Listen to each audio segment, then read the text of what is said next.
जय गुरुदेव। सप्तदश प्रकाश मंत्र की आवश्यकता।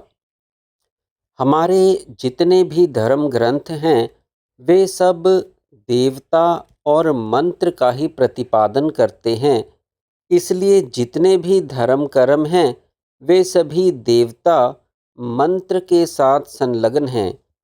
बिना देवता और मंत्र के कोई भी धर्म कर्म नहीं किए जा सकते। जप, तप, व्रत, सेवा, पाठ, पूजन, यज्ञ, दान, ध्यान, भक्ति आदि क्रिया कर्म में मंत्र की आवश्यकता है।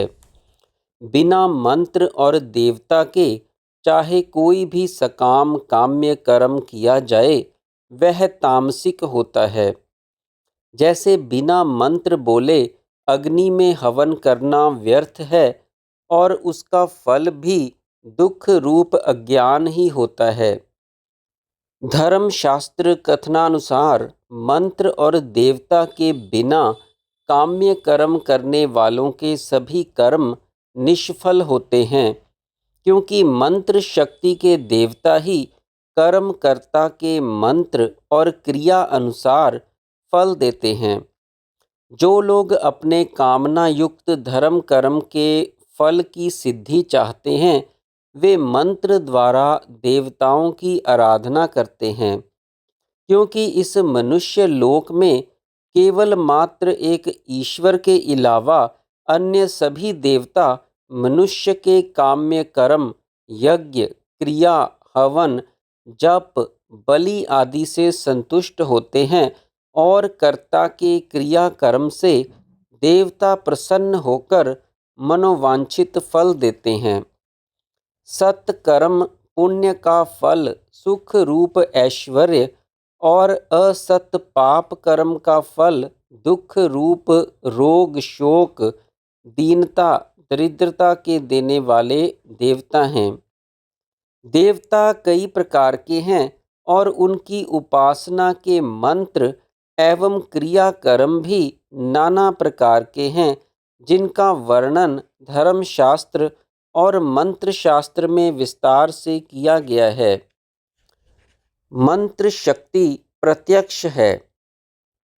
जैसे निर्वासना वाले निष्काम कर्म योगियों के लिए परम शांतिदायक आत्मा तत्व का ज्ञान लाभ करने के लिए योग शास्त्र प्रत्यक्ष दर्शन है, वैसे ही महा अशांतिदायक भोग ऐश्वर्य की वासना वाले सकामियों के लिए मंत्र शास्त्र भी प्रत्यक्ष फलप्रद है। प्रथम ही कहा गया है कि योग शास्त्र कथित अष्टांग योग साधन का फल प्रत्यक्ष है, वैसे ही मंत्र शास्त्र कथित पाठ पूजन जप तप बलि आदि के साधन से मंत्र शक्ति का फल भी प्रत्यक्ष होता है, इसमें कोई संदेह नहीं है। इसलिए चाहे कोई कितना भी नास्तिक क्यों ना हो, फिर भी योग मंत्र और औषधि की सिद्धि को अस्वीकार नहीं कर सकता, क्योंकि इन तीनों का फल सदा से प्रत्यक्ष होता आया है और प्रत्यक्ष ही है। वास्तविक मंत्र औषधि और योग की शक्ति का कार्य सर्वदा प्रत्यक्ष होने पर भी इनके यथार्थ विज्ञान का गुप्त रहस्य अपनी गुरु परंपरा से ही होता आया है। इसलिए इनके ग्रंथों से हरेक को लाभ होना दुर्लभ है। इस विषय में इनके ज्ञाता योग्य गुरु से इनकी शिक्षा दीक्षा लेके मंत्र एवं योग का अनुष्ठान करना चाहिए, तभी सिद्धि होती है। बहुत से लोग इनकी फलश्रुति के प्रलोभन में पड़कर बिना गुरु के इसके ग्रंथ को देखकर मंत्र का अनुष्ठान और योग साधना करते हैं, जिनका फल प्राय विपरीत देखा गया है। इस प्रकार मंत्र जप करने वाले कितने ही विक्षिप्त पागल विक्षिप्त चित्त होते हुए देखे गए हैं। ऐसे ही बिना गुरु के ग्रंथ देख के योग अभ्यास करने वाले लोग प्राय रोगी हो जाते हैं और शरीर तथा मन से महा दुखी देखे जाते हैं। इसलिए मंत्र का अनुष्ठान और अष्टांग योग का साधन समझ कर करने की आवश्यकता है। मंत्र का अर्थ। श्री महेश्वर भगवती पार्वती देवी से कहते हैं कि अब मैं महामंत्र और मंत्र का अर्थ कहता हूँ, सुनो। इसका विज्ञान जानने ही मात्र से मनुष्य साधक सर्व प्रकार की सिद्धियों का स्वामी ईश्वर तुल्य हो जाता है। यह मंत्र का विज्ञान का भावार्थ केवल भाव बुद्धि से ही प्रकाश पाता है एवं जाना जाता है। इसलिए केवल इस मंत्र के ही भावना युक्त ज्ञान योग से साधक निश्चय ही जीवन मुक्त हो जाता है। जिसका मनन करने से विश्व का ज्ञान होता है, अर्थात स्थित यावतीय तत्व जिससे यथातथ्य जाने जाते हैं, जो संसार बंधन का नाश करके सर्व प्रकार की सिद्धियों को करता है, उसे मंत्र कहा जाता है। रोग, शोक, दुख, दैन्य, पाप, ताप आदि सांसारिक सारे भय से एवं महादुखदायी यम यातना मृत्यु से सर्वदा रक्षा करता है, इसलिए उसे मंत्र कहा गया है। जिससे दिव्य ज्योतिर्मय अमित तेज स्वरूप आत्मा तत्व का मनन होता है, जो मनन करने का हेतु एवं सर्व प्रकार के भय से रक्षा करने का कारण है और प्रत्येक अवस्था में साधकों की रक्षा करता है, इसलिए शास्त्र ने उसको मंत्र कहा है। जिसका चिंतन, मनन और ध्यान करने से मेरे शिव स्वरूप का बोध होता है, निश्चय ही इसमें मेरा अधिष्ठान है, इसका अवलंबन करके ज्ञानी जन मुझसे मिलते हैं और मैं उनसे मिलता हूँ, इसलिए उसे मंत्र कहते हैं। मंत्र का स्वरूप। श्री महेश्वर से देवी भगवती ने कहा कि हे नाथ, गुरु तो मनुष्य की आकृति वाले हैं और मंत्र भी वर्णात्मक रूप अक्षर मात्र हैं, एवं जो देवता हैं वह भी साधक के ध्यान की अभिरुचि के अनुरूप मूर्तिमान ही होते हैं। ऐसी अवस्था में मंत्र जप करने वाले साधक का मंत्र, देवता और जीवात्मा या परमात्मा के साथ एकत्व कैसे हो सकता है?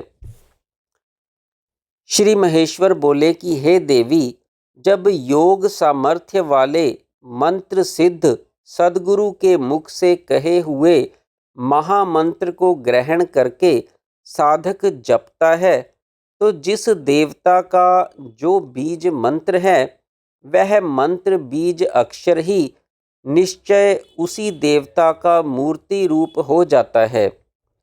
क्योंकि देवता का शरीर बीज मंत्र से ही उत्पन्न होता है, जैसे बीज से वृक्ष होता है। वह बीज मंत्र अक्षर ही शक्तिमान गुरु की आज्ञा अनुसार अन्य मूर्ति देवता का रूप बन जाता है, जिसको साधक देखता है। मंत्र को बीज कहते हैं। जैसे किसी भी वृक्ष के बीज में अंकुर, पत्र, शाखा, प्रशाखा, पुष्प, फल सहित सारा वृक्ष निहित है, एवं वह बीज ही वृक्ष का आदि शरीर प्रथम रूप है, वैसे ही बीज मंत्र में समग्र ऐश्वर्य युक्त देवता निहित रहते हैं। यह बीज मंत्र वर्ण अक्षर ही देवता का आदि शरीर प्रथम रूप है, जो दृष्टिगोचर है। जैसे भूमि में बीज वपन कर जल सिंचन करते रहने से पत्र, पुष्प, फल युक्त वृक्ष हो जाता है, वह वृक्ष बीज का दूसरा शरीर होता है, वैसे ही शिष्य की हृदय भूमि में गुरु मंत्र बीज वपन करते हैं। तब शिष्य के जप रूपी जल सिंचन से उस बीज मंत्र से देवता प्रकट होते हैं। मंत्र बीज का वह रूप देवता का दूसरा शरीर है जो जप से साधक को ध्यान गोचर होता है। हे देवी, मंत्र का जप, ध्यान, चिंतन करने से बीज में अक्षर ही स्वयं देवता का रूप हो जाता है और ध्यान में साधक को दर्शन देकर जैसे वृक्ष फल रूप होकर पुनः अपने कारण बीज में समा जाता है, ठीक वैसे ही देवता फल प्रदान करके पुनः उस बीज मंत्र में लीन हो जाते हैं। यह वर्णात्मक बीज मंत्र अक्षर ही देवता का मूल रूप एवं आदि शरीर है। साधक के नित्य प्रति मंत्र जप, ध्यान, स्तुति, पूजा आदि आराधना से देवता सदा प्रसन्न होते हैं। प्रसन्न होकर साधक को नाना प्रकार के भोग रूपी ऐश्वर्य देते हैं एवं अंत में शाश्वती मुक्ति भी देते हैं। श्री गुरु की कृपा से मंत्र शक्ति जागृत होने से साधकों को चाहिए कि गुरु मंत्र देवता में मन एवं प्राण में एकत्व की भावना करें। श्री गुरु से चैतन्य और सिद्ध मंत्र प्राप्त होते हैं। चैतन्य मंत्र से ही कुल कुंडलिनी शक्ति जागृत होती है और देवताओं के दर्शन होते हैं।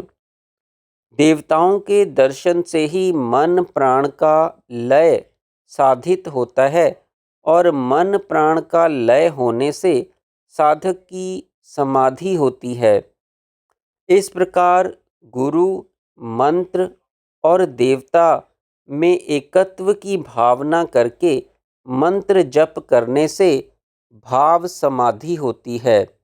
अतः गुरु, मंत्र तथा देवता के साथ जप ध्यान में एकत्व और मन प्राण का लय होने से समाधि में साधक का आत्मा परमात्मा के साथ एकत्व हो जाता है। जय गुरुदेव।